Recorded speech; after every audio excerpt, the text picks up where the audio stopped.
Po si Eugene, ang primary operator ng UV flatbed machine dito sa Felix. Ito po yung UV flatbed printer as of May 28. Bihira lang ito magamit. Naka 0 pieces ako na run last week. Puro approval po lahat. And sa consumable namin po, nag-consume ako ng 0 bottle ink. Andito ang in-use supplies namin po, maayos po. Dito naman po ang stock at unused updated ng inventory report as of kahapon po. Ito po ang aking printer head area. Ito naman po ang ABR. Ganito naman po ang tamang pag-head clean.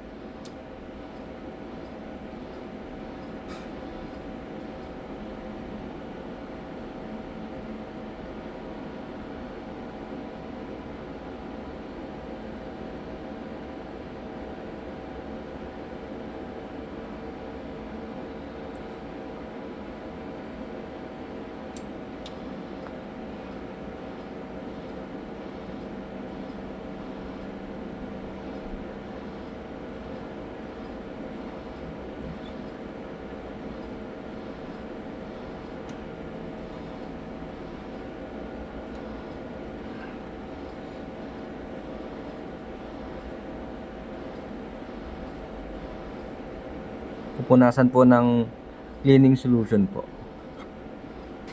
Then pupunasan po ng walang cleaning solution.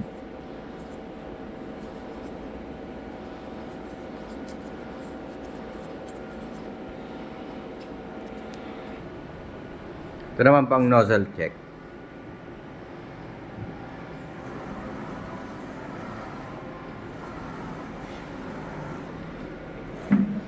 Bali sabog na po yung magenta at saka black po.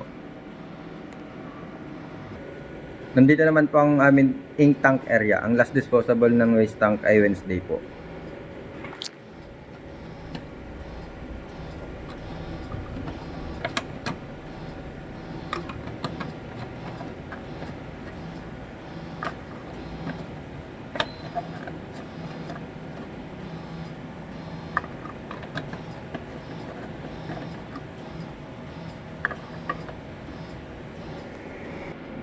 Nilinis ko po yung printer ko every Wednesday po, kaya malinis po ito.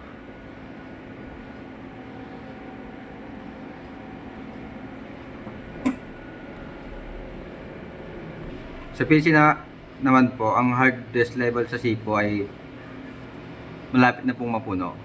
At 80% use po, may updated antivirus UV blocker po. Para iwas virus, nag-delete ako this week ng mga 1.5 gig po. Yun lang po, thank you.